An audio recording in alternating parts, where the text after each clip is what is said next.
त्यांच्या पक्षातले काही 50-60 नगरसेवक हे पेपरला झाले आहेत, नॉट रिचेबल आहेत, ते विधान परिषदसाठी संपर्कात आहे भाजपच्या.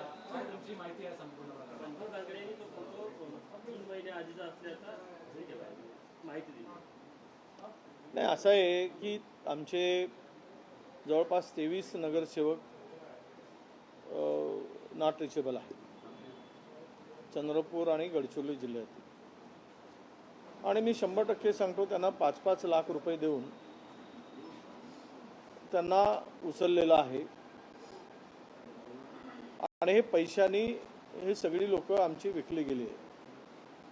आता आम्ही व्हीप जारी करणार आहोत, त्यांच्या घराला व्हीप चिपकवणार आहोत ज्यावेळेस निवडणूक होईल, आणि त्यांना अपात्र करण्याची कारवाई आम्ही सुरू करू. कारण पक्षाचा व्हीप झुंगारून जर काय पाऊल उचलत असतील तर ते अपात्र ठरू शकतात. राहायला फोटो कधीचा आहे, भांगडियाबरोबर आहे, काय आहे. आता तो फोटो जर त्यांनी नेला असेल तर त्याच्याबरोबरचा आहे.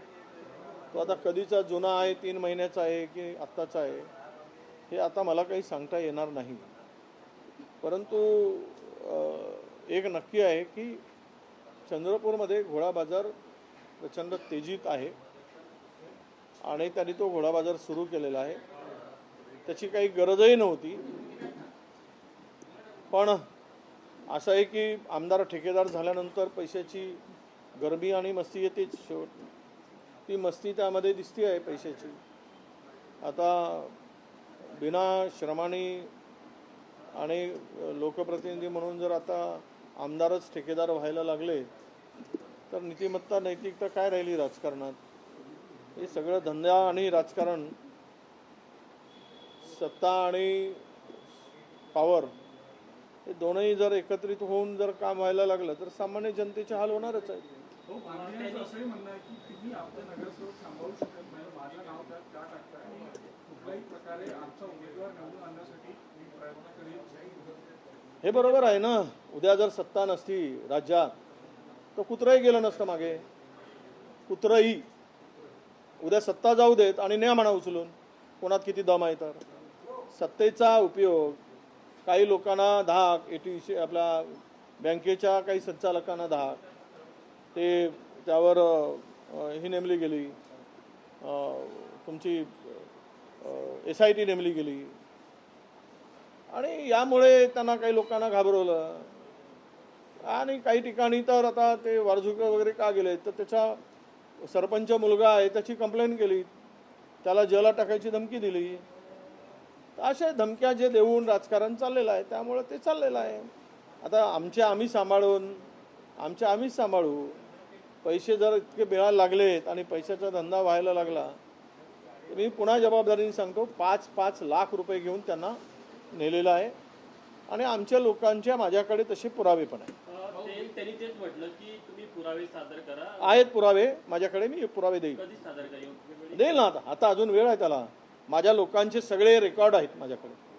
किती पैसे कोणा आमच्या घेतले त्यांचं माझ्याशी बोलणं झालं आहे काही लोकांशी, आणि त्यांनी मला सांगितलं आहे की जे झालं आहे तेच क्लिअर आहे. त्याच्यात काय आता ॲडव्हान्स दिला आहे, पुन्हा काही देतील ते. आता मोठे मोठे उमेदवार राहणार आहेत तर देतील. त्यामुळे हे काय घोडा. आता कोणी म्हणतात 10 लाख रुपये देऊ, कोणी 15 लाख देऊ, काँग्रेसवाले जर देतील त्याच्या डबल देऊ, असं सगळी चर्चा आहे. आमच्याकडे आहेच नाही तर आम्ही कुठून डबल देऊ ना ट्रिबल देतील. आता ते काय द्यायचं. असतील ना, भाजपचा गट आहे त्याच्यात असंतुष्ट प्रत्येक ठिकाणी असतात. काही लोक पक्षाशी बेईमानी करण्यातच धन्यता मानतात. मागच्या वेळेस विधान परिषदेच्या वेळेसही काही लोकांनी बेईमानी केलीच, पुन्हा ते पक्षात इमानदार ठरतात. त्यामुळे असतातच. आम्ही नाही म्हणून मी कुठे नाकारतो आहे, पण तिथे काही संतुष्ट आहे तसं नाही ना, तिथे असंतुष्ट आहेतच ना. असंतुष्टांना तुम्ही घेणार आहात का? कारण ही निवडणूक तुमच्यासाठी नाही. आता असं आहे की उमेदवार बघा, माझ्याकडे तर प्रॉब्लेम आला आहे. उमेदवार कोण ठरते पक्षाचा, आणि उमेदवार ठरला की आम्ही जिद्दीनं उतरू. निवडणूक ही जिंकण्यासाठीच लढली जाते. आम्ही त्याच जिद्दीनं उतरू. मला माहिती आहे निवडणूक कशी लढायची.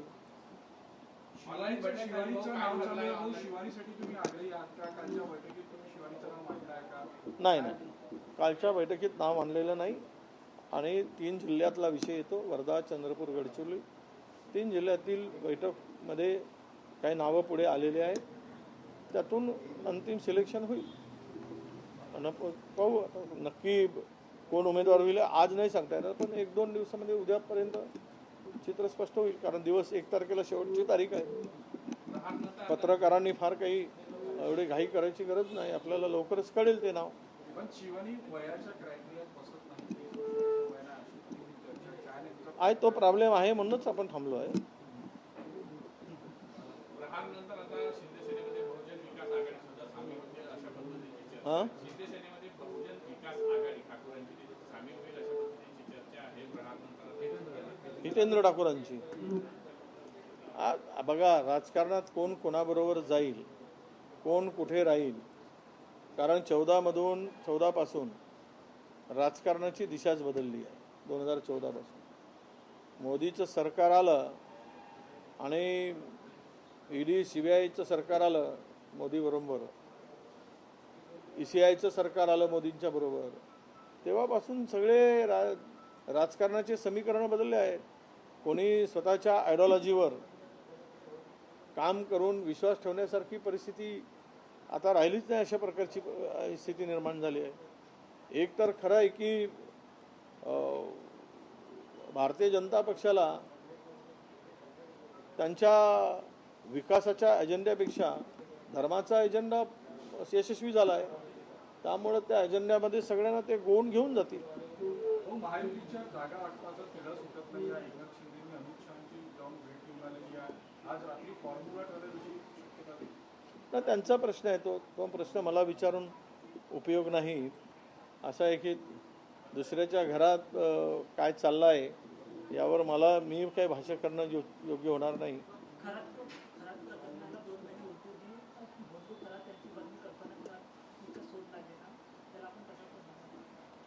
असं आहे, यांना शोध कुणाचा घ्यावा आणि कुणाचा नाही घ्यावा हे सरकारला चांगलं ठाऊक आहे. त्यामुळं त्यांना आवश्यकता असेल त्या माणसाचा शोध 24 तासात घेतात आणि त्यांच्या सोयीचं नसेल तर त्याचा शोध घ्यायला 24 महिने लागतील. आणि एवढं मोठं प्रकरण झालं आहे खरातांचं आहे, इतक्या महाराष्ट्राची मान शर्मेनं खाली जाईल अशा प्रकारचं इतकं किळसवाना प्रकरण झाल्यानंतर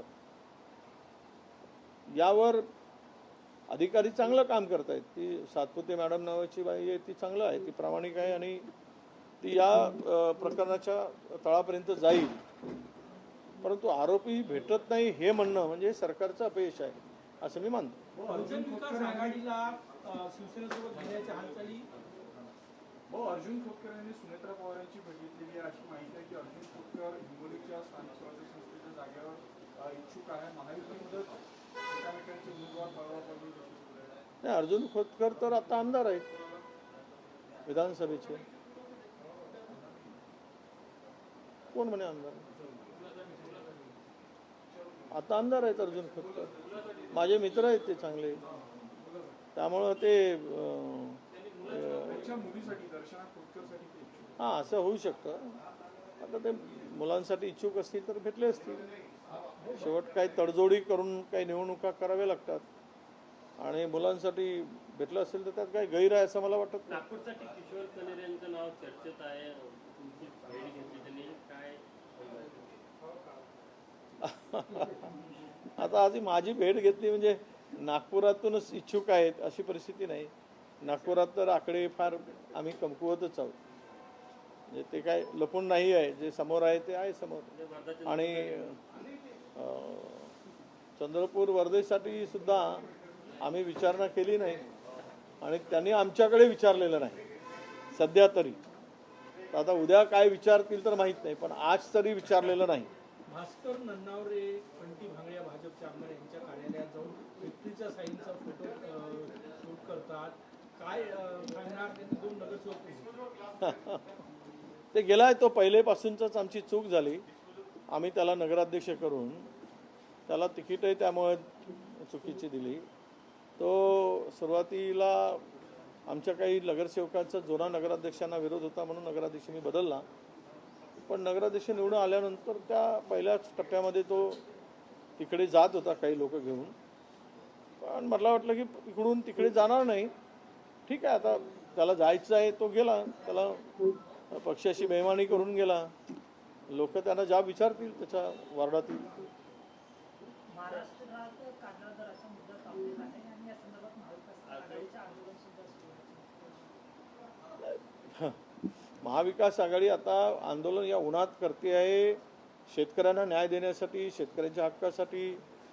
कांदा उत्पादक शेतकरी तर गेलाच आता. काय हाल होतील त्या बिचाऱ्यांचे. मुद्दल काय लावलेला खर्च सुद्धा निघत नाही आहे. कवडीमोल भावाने कांदा विकला जातोय. कालचा तर रेट म्हणजे ट्रान्सपोर्टिंग धरल्यानंतर 50 पैसे उरलेत 1 किलोच्या मागे. 50 पैसे म्हणजे सगळा खर्च वजा काढून. यामुळं शेतकऱ्यांचा जीव घेता येते सरकार. महायुतीचं सरकार म्हणजे शेतकऱ्यांना उद्ध्वस्त करणार आणि शेतकऱ्यांचा जीव घेणारे सरकार आहे. हे आता लपून राहिलेलं नाही. येऊ द्या, पुढच्या ज्या काही निवडणुका येतील त्यावेळेस मात्र 100% माझा शेतकरी बळीराजा याचा बदला घेतल्याशिवाय राहणार नाही, हा पूर्ण आम्हाला विश्वास आहे. विधान परिषद निवडणुकीमध्ये नागपूर जिल्ह्यात काँग्रेसचं संख्याबळ कमी आहे, नगरसेवक कमी आहे. अशा परिस्थितीत बिनविरोध निवडणूक करण्याचं आवाहन महसूल मंत्री यांनी पालकमंत्री चंद्रशेखर बावनकुळे यांनी केलेलं आहे. काँग्रेसची काय भूमिका आहे? नाही, असं आहे, बिनविरोध करायचं असेल तर महाराष्ट्राची चर्चा व्हायला पाहिजे. म्हणजे करायचंच आहे तर केवळ चंद्रपूर किंवा नागपूरपर्यंत चर्चा कशी होईल. बावनकुळेजींना आमचं म्हणणं आहे की तुम्हाला बिनविरोध करायचं आहे तर चर्चा करा. ह्या उन्हाच्या तडाख्यात आणि पैशाच्या मारामारीमध्ये कशाला भानगडीत पडता. तुमच्याकडे तर भरपूर पैसे आहेत. आम्हाला तर ते काही करताच येणार नाही अशी परिस्थिती आहे. तुम्ही आता जग विकत घेऊ शकता. जगाला विकत घेण्याची ताकद तुमच्यामध्ये आहे. एका मेलोडी चॉकलेटवर इटलीला घेऊ शकता तुम्ही, तर इटलीला घेऊ शकता, तर तुम्ही कोणालाही घेऊ शकता. त्यामुळे चर्चा असेल करायची पॉझिटिव्ह तर आमची तयारी आहे. म्हणजे गंभीर प्रश्न, खरीपाचा हंगाम 8-15 दिवसावर आलेला आहे, परंतु कर्जमाफी न झाल्यामुळे शेतकऱ्यांना नवीन कर्ज जे आहे ते मिळताना अडचणी येत आहे. विरोधक म्हणून तुमची काय भूमिका आहे? सरकारला काय मागणी करणार? हे बघा, मी यापूर्वी सुद्धा सांगितलं होतं, कर्जाचं पुनर्गठन करायचं असेल तर सरकारने मार्चच्या आतमध्ये करायला पाहिजे. मार्चपर्यंतचं कर्ज थकीत होतं, आता ते कर्जमाफी देत आहेत जूनमध्ये. अजूनही GR निघालेला नाही आणि 2 लाखापर्यंत कर्ज माफ होत आहे म्हणून शेतकऱ्यांनी मार्चच्या आतमध्ये कर्ज फेडलं नाही. कारण कर्ज माफ होत आहे. आता कर्ज माफ होत आहे म्हणून कर्ज फेडलं नाही आणि कर्जही माफ होत नाही, त्यामुळे नवं कर्ज मिळत नाही आणि नवीन कर्ज मिळत नसल्यामुळे शेतकऱ्याला हा हंगाम करणं अत्यंत कठीण जात आहे. म्हणजेच उद्या सरकार महाराष्ट्रातील शेतकऱ्याला सावकारच्या दावणीला बांधून सावकाराच्याकडे पाठवत आहे आणि सावकाराकडून कर्ज घ्या आणि कर्ज फेडले नाही तर आत्महत्या करा किंवा जमीन सावकाराकडे गहाण ठेवा, स्वतः गहाण राहा, अशी प्रकारची परिस्थिती सरकारच्या माध्यमातून निर्माण केली गेलेली आहे.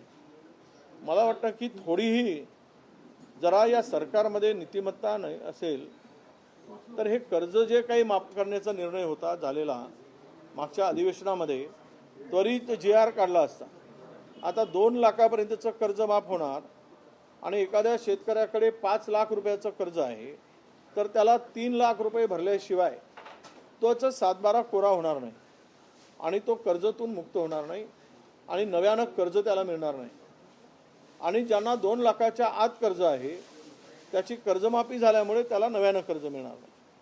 अशा परिस्थितीमध्ये महाराष्ट्रातला सर्व शेतकरी, ज्याची ऐपत नाही, ज्यांच्याकडे फार परिस्थिती बिकट आहे, असे सर्व शेतकरी आता संकटात सापडलेले आहेत आणि हे संकट शेतकऱ्याच्या मुळावर येणार आहे.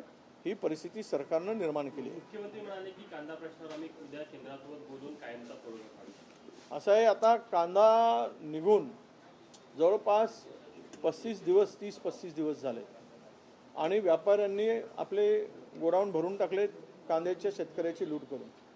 त्यांच्याकडे कोल्ड स्टोरेज आहेत आणि साठवणीसाठी क्षमता आहे. त्या सर्व व्यापाऱ्यांनी कवडीमोल भावाने कांदा विकत घेतला, कवडीमोल. आणि आता जर केंद्राकडे बोलून कांद्याचे भाव वाढवून घेत असतील तर हे सरकार व्यापाऱ्यासाठी हा धंदा करते आहे. हाच त्या मागचा उद्देश स्पष्ट होईल. हो, या आंदोलनावर फडणवीसांनी टीका केलेली आहे की हे आंदोलन राजकीय असल्याचं फडणवीसांनी म्हटलं. असं आहे, कांद्याला भाव मिळत नाही ते राजकीय असतं, डिझेल पेट्रोलला भाव मिळत नाही ते राजकीय असतं, नीट पेपर फुटतो तो राजकीय असतो, इथे महागाई वाढते तेही राजकीय असतं. मग अराजकीय काय आहे हे तरी सांगावं. यापूर्वी कापूस उत्पादकांची दिंडी काढणारे कोण होते तर देवेंद्रजी फडणवीस होते. हे महाराष्ट्रातील जनतेने पाहिलं. शेतकऱ्याला भाव मिळावा म्हणून ते राजकीय नव्हतं का? डिझेल पेट्रोलसाठी सर्व नेते रस्त्यावर बसत होते ते राजकीय नव्हतं का? गॅस सिलेंडरचा महाग झाल्यानंतर गॅस सिलेंडरचा हंडा घेऊन त्या हंड्यावर बसणारे ते राजकीय नव्हतं का? तर याला आपण काय म्हणावं की जनता संकटात सापडल्यानंतर राजकीय पक्षच ही भूमिका मांडत असतात, दुसरे कोण मांडणार? त्यामुळे त्यांचं बोलणं हे राजकीय आहे असं मी मानतो. आजच्या आंदोलनात त्यांनी एक प्रतिपक्ष केला की काँग्रेसच्या काळात 15 रुपये किलो कांदा खरेदी केला जात होता. तेव्हा पण त्यांचं असं म्हणणं होतं की तेव्हा पण अशीच परिस्थिती होती, 15 रुपये तर किलो खरेदी होत नव्हता. नाही, कांदामुळे वांदे झालेत ना त्यावेळेस केंद्र सरकारचे. तर यांचे वांदे होऊ नयेत असं वाटतं का? म्हणजे तुमच्या काळात झाले तर आमचे वांदे व्हावे आणि यांच्या काळात झालं तर हे खुर्चीवर राजे व्हावेत असं त्याचा अर्थ काढायचा का? ही परिस्थिती येते, या परिस्थितीतून मार्ग काढावा लागतो, शेतकऱ्याला दिलासा द्यावा लागतो, त्यांना इन्सेंटिव्ह द्यावं लागतं, राज्य सरकारने पर क्विंटल काही मदत करावी लागते. त्यावेळेस आम्ही केली काँग्रेसच्या सरकारने. कांद्याचे भाव गडगडले त्यावेळेस शेतकऱ्याच्या पाठीमागे आम्ही भक्कमपणे उभे होतो. तरी शेतकरी आम्हाला विरोध या लोकांनी शेतकऱ्यांच्या आंदोलनं त्यावेळेस केले. हे लपून राहिलेलं नाही. हो, काल तुमची जी ऑनलाईन बैठक झाली त्यामध्ये काय ठरलेलं आहे? महाविकास आघाडीच्या जागा वाटपाचा फॉर्म्युला ठरलेला आहे का? कधी काल ही काँग्रेसच्या अंतर्गत बैठक झाली. कुठल्या जागा काँग्रेसकडे घ्याव्यात यावर चर्चा झाली आणि उद्याला त्यावर अंतिम निर्णय होईल की कोणत्या जागा कोणत्या पक्षांनी लढवाव्या. हो, एक प्रश्न असा आहे, काही जिल्ह्यांमध्ये पुण्यासारख्या जिल्ह्यांमध्ये जमावबंदी आदेश लागू करण्यात आला आहे की पेट्रोल डिझेल संदर्भात आंदोलनाच्या पार्श्वभूमीवर हे झालं असं सांगण्यात येत आहे. तर तुमची माहिती काय आहे की असा जमावबंदीचा आदेश काही जिल्ह्यात काढण्यात आला आहे? पुण्यात आहे. आणखी नाही, आता जमाबंदीचा आदेश काढून जनता थोडी ऐकणार आहे. पुण्यातून सुरुवात झाली. शहरी भागामध्ये काही प्रमाणात व्यवस्था मला ठीकठाक आहे. ग्रामीण भागामध्ये किंवा इतर भागामध्ये फार प्रमाणात मोठ्या प्रमाणात शॉर्टेज आहे. पुण्यामध्ये सुद्धा डिझेल शॉर्टेज झाल्यामुळे, पेट्रोलचं शॉर्टेज असल्यामुळे हे प्रश्न निर्माण झाले. आता तुम्ही जमाबंदी आदेश लागू करताय, महाराष्ट्रभर लागू करा. लोकांनी घराच्या बाहेर पडणारच नाही, पेट्रोल पंपात जावंच नाही. कारण जाऊन तरी काय उपयोग आहे? तिथे काहीच नाही तर जमाबंदी लागू तरी कशाला करायची? आता लोक रस्त्यावर उतरू नये सरकारच्या विरुद्ध म्हणून पोलिसांचा आणि बळाचा वापर करून सरकार जर ते त्यांना थांबवण्याचा प्रयत्न करत असेल तर तो त्यांचा मूर्खपणा आहे असं मी मानतो. आणि हे अशा प्रकारे काही पाऊल उचलणं म्हणजे जनतेचा रोष अधिक तीव्र करणं आहे. आणि तीव्र करून जनतेला तुम्ही गृहीत धरून जर मार्ग काढणार नसाल तर तुम्हाला जनता गृहीत धरेल. थँक्यू.